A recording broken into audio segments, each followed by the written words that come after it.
Hi, I'm Richard Maraj, Senior Minister at Unity of Phoenix Spiritual Center, and I want to thank you for visiting our website and for tuning in to today's message. If you feel inspired by today's talk, I really encourage you to make a donation by hitting that button below and making a contribution to this ministry.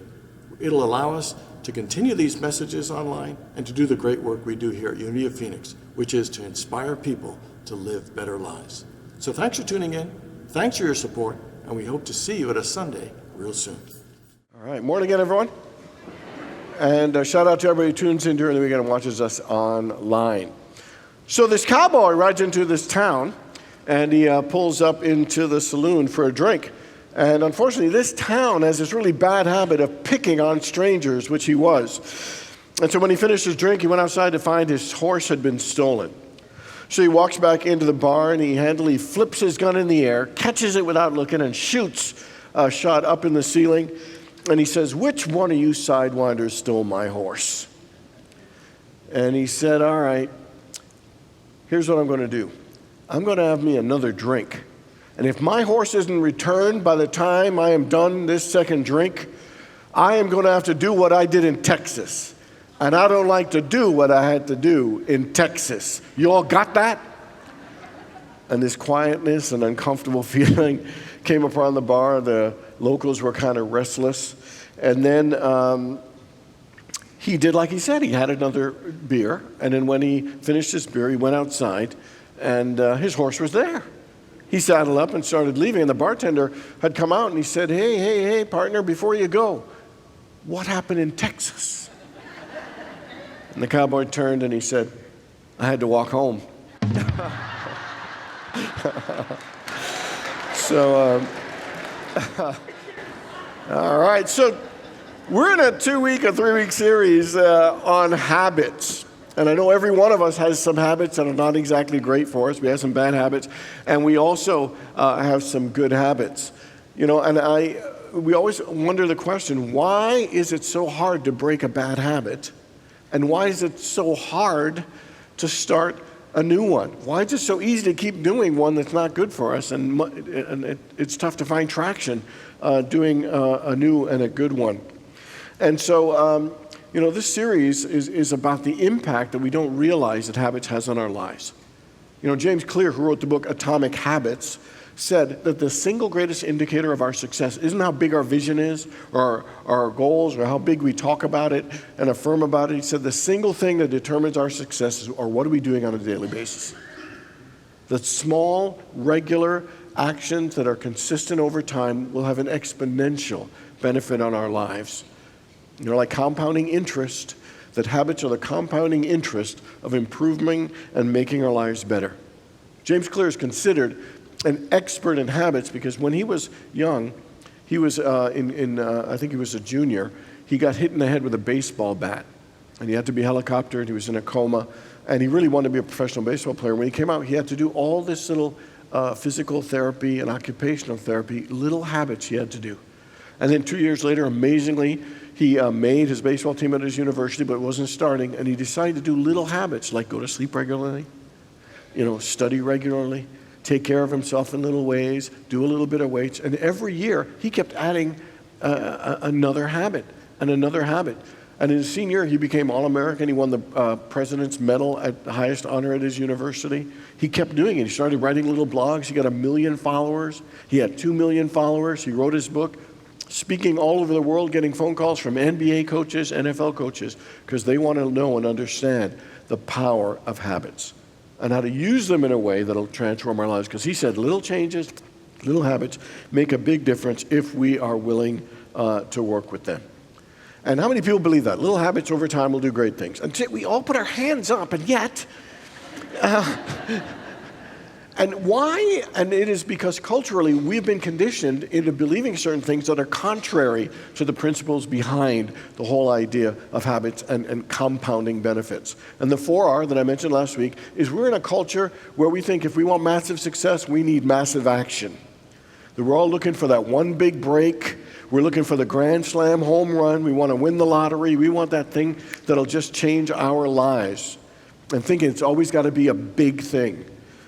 So, second thing is that we think small things are insignificant. If I go to gym 4 or 5 times in a week, it doesn't mean I'm in shape. And so we think it's so small that it's easy to skip one and miss another one and another, and it's hard to get traction on our habits. Another one is that we tend to be kind of impatient because I want it and I want it now.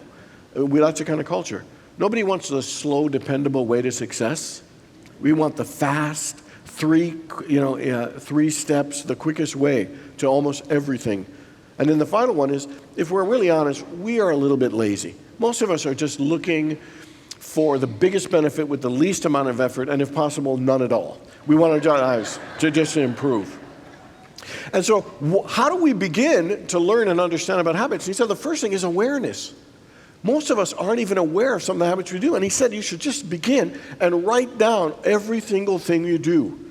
Wake up in the morning, check cell phone, eat some chocolate, whatever it is that you do.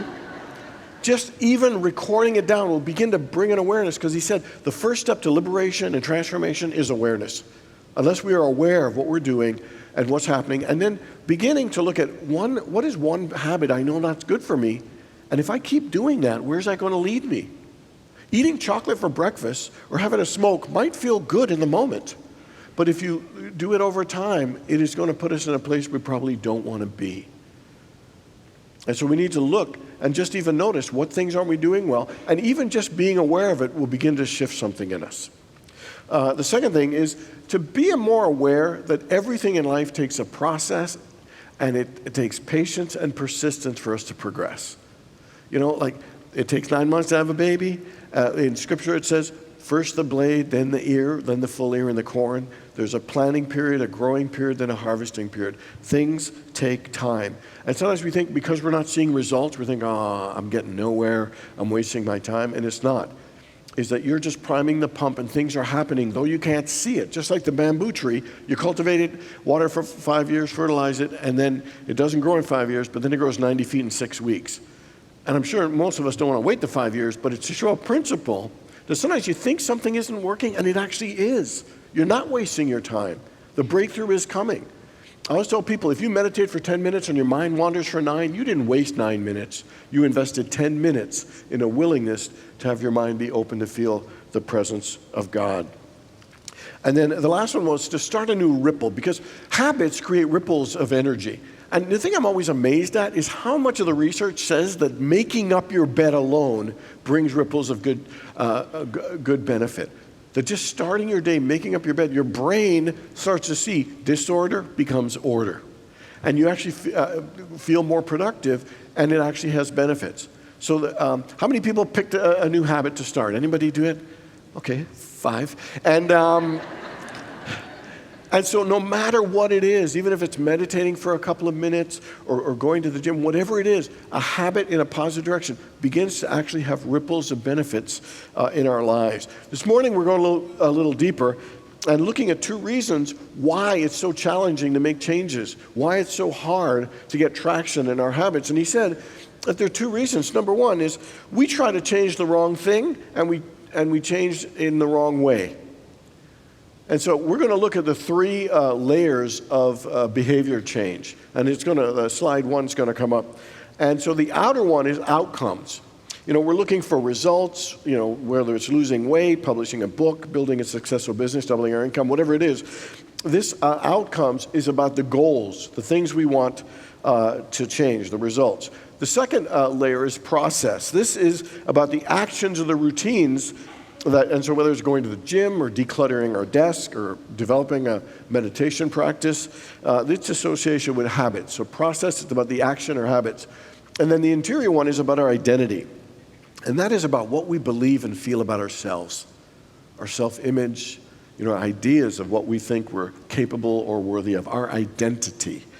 And so, the outcome is really about getting. The process is about doing.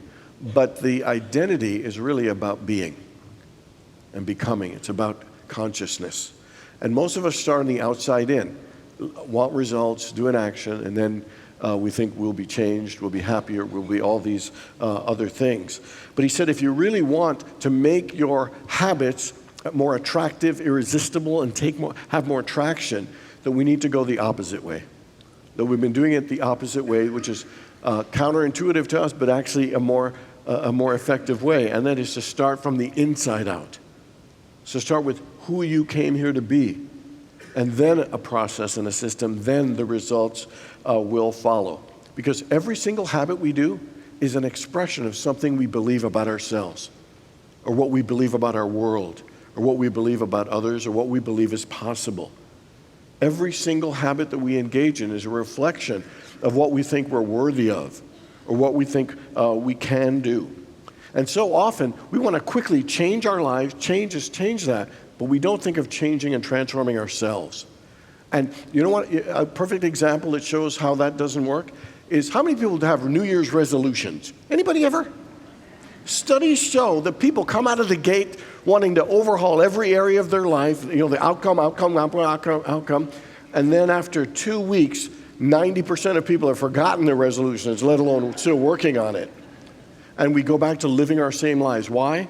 Because we don't think about the changes we need to make to actually attract and support that kind of life. He said the most important thing, if we really want our habits to be effective, is to first think about, who do I want to become?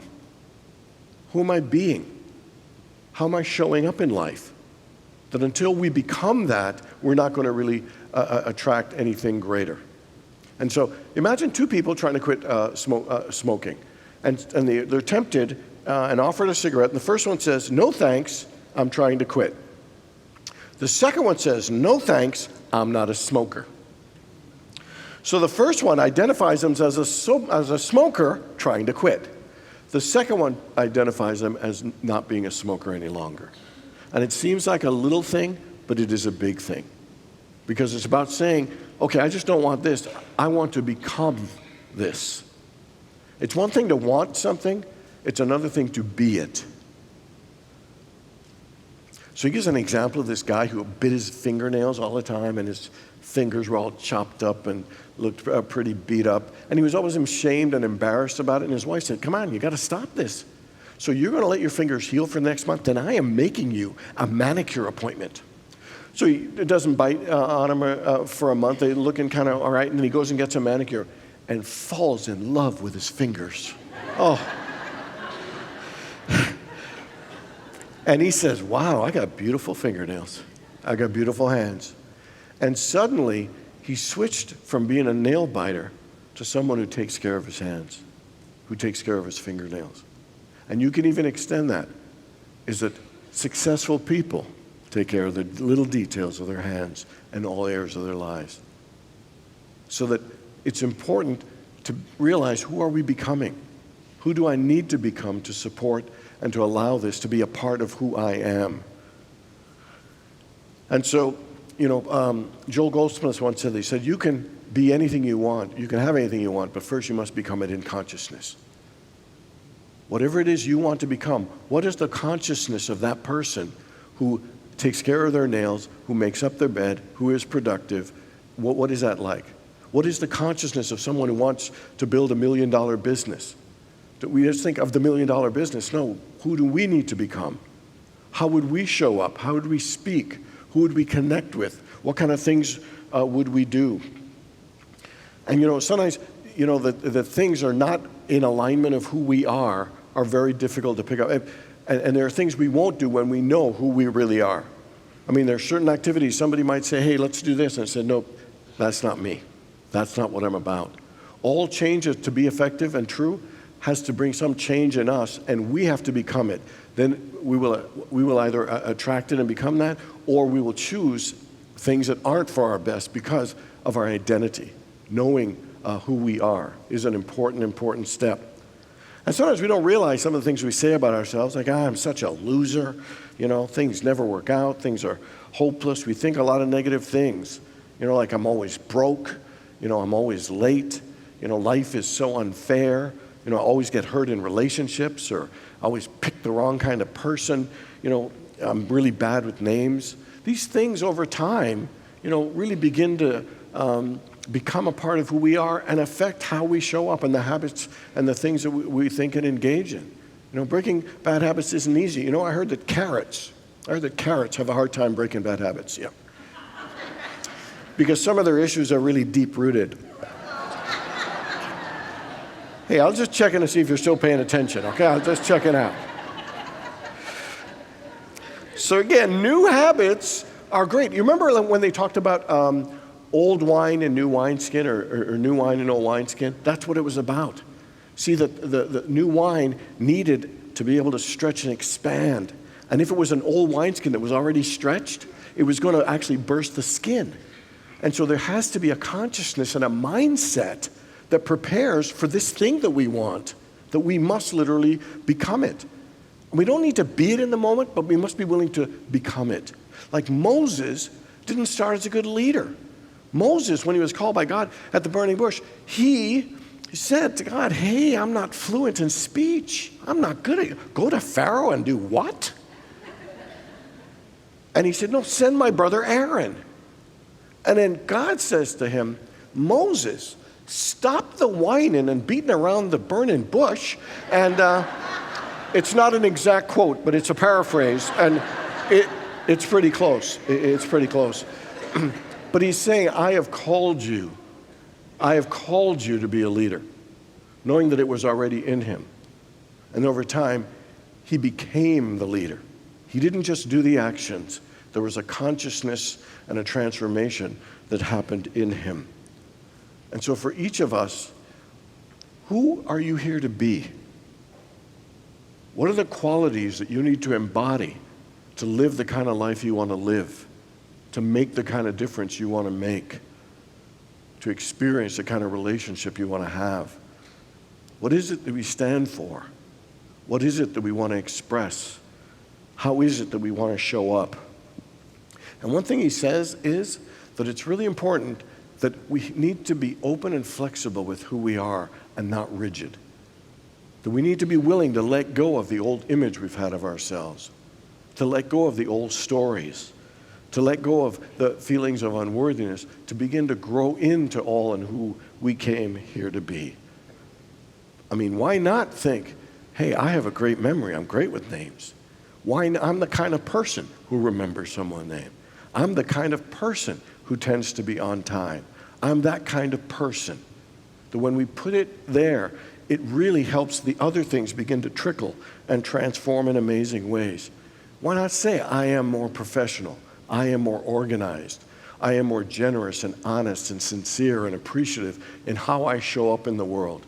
That when we begin from a place of being, things begin to move and transform in a greater way. We have to shift our mindset. The goal isn't just to read, the goal is to become an avid reader. The goal isn't just to learn an instrument, it's to become a musician. The goal isn't to just run a marathon, it's to become more fit and a person of fitness and good health. Interesting thing is our identity affects the habits that we engage in. But our habits actually help create our identity as well. James Clear tells a thing that he never thought of himself as a writer, but he developed a habit of writing articles, a habit of writing his blog, and over time, when he wrote his book, he realized, I am a writer. And sometimes we'll realize things as they come. So it's an inside out and an outside in, but the inside out first is the most important thing. So here's what we're going to do. Remember that list that you made or will make about what you do every day? Is to ask yourself the question first is, who have I come here to be? What is it that I want to embody? And even if you just pick one thing, that I want to be more efficient or productive or effective or kind, and then look at your list and say, what is this on my list are the things that are not supporting the person I came here to be?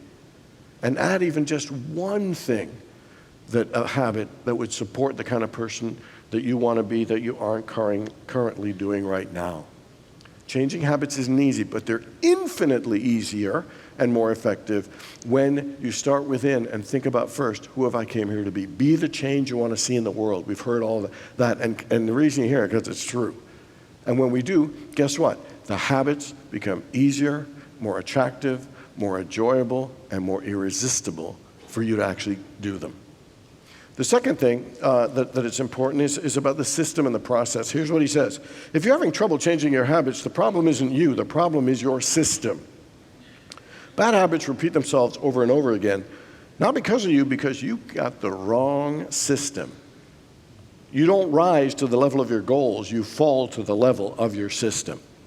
So remember the Great Britain cycling team that only won one gold medal in 100 years, 100 years of mediocrity.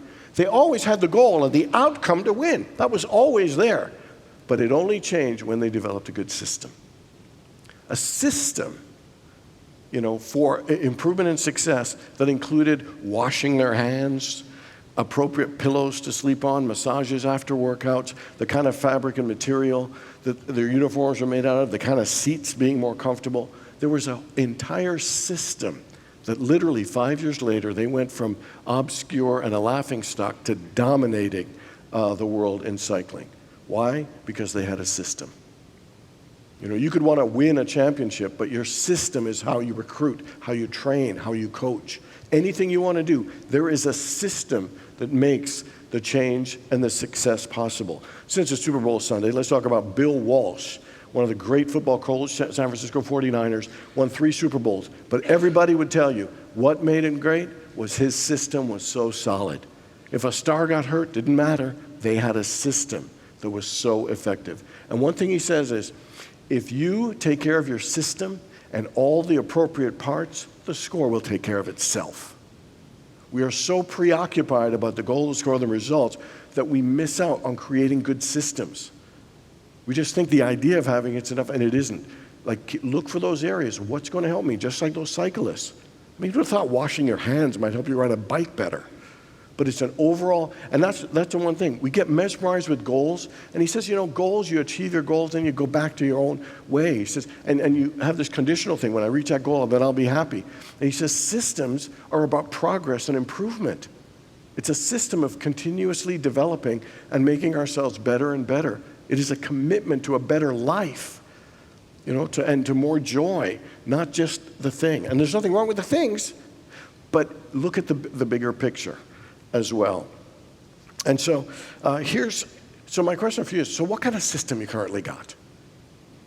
I won't use the Dr. Phil, so how's that working for you? But it's probably a good thing for us to think about. Do I have the consciousness of what I want to become, but then do I have a system that's supporting it and backing it up? And that's just to look for little areas like the cycling team to say to improve by just 1%, by just 1%. And so, they did a study about tracking people who have exercise and the efficacy of that. And so the control group, they were told to exercise, and all we want you to do is just record what you exercised for the week. Second group was record what the exercise you've done for the week, but also study the benefits of health and exercise and working out. Third group was to study, but it was also to write this sentence in this way. During the week, I will partake in 20 minutes of vigorous exercise on this day, at this time, in this place. That whatever they were going to do, there had to be on this day, at this time, in this place.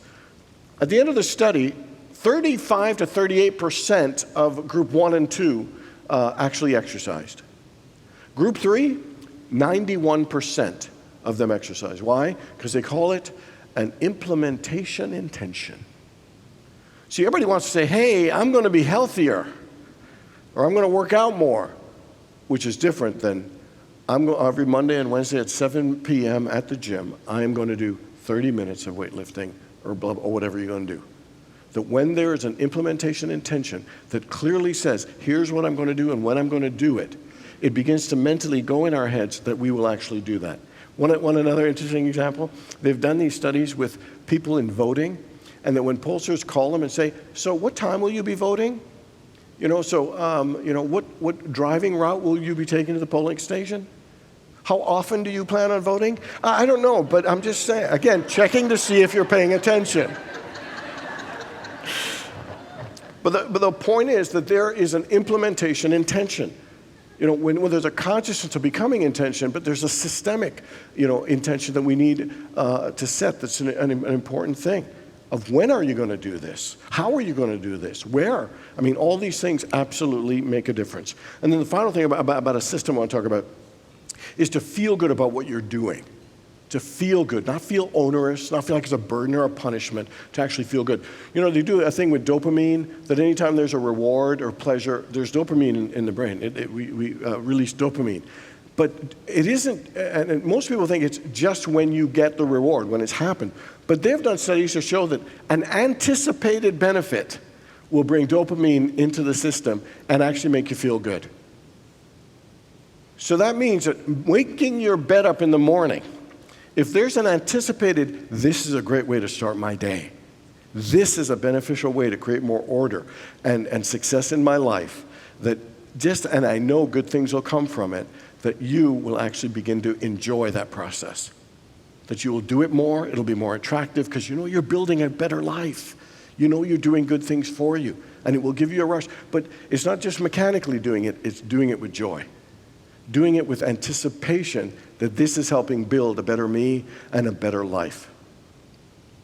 So as we know, last week, Kobe Bryant, his daughter, and I think 7 other people, perished, and it was a tragic and painful thing. They've been showing Kobe things on TV all week. And one of the things I've always admired about him is his work ethic apparently was second to none. As talented as he was, he worked even harder. He had an amazing system. And I saw a clip this week, and on it, the clip, he said, you can achieve goals through hard work. Hard work will help you achieve goals. But he said, when you start enjoying the process and every part of it, it will bring you even greater success and joy and fulfillment than just working hard. And so that when we look at our lives in that way, when we look at our systems and we look at wanting to become more in the fullest of who we are and creating that kind of life, there's a joyfulness that's got fulfillment. He pushed himself as hard at 5 a.m. as he did in the middle of the game. And what a great, great legacy to leave about living life more fully, about leaving it all out there and investing ourselves fully in it. Habits are powerful, and they're not easy to break when we've established them for a long time, and they're not so easy to start, but they will be infinitely easier if we start from the inside out by thinking of who have I come here to be? What are the qualities that am I here to embody? And then to create a system of little improvements that'll help you get there, that have a plan of knowing when and where you're going to do the things, but especially infusing a level of joy, infusing a level of love in and fun in actually what you're doing, and it will raise your game in your life in an amazing way and will make all your habits irresistible. God bless you all.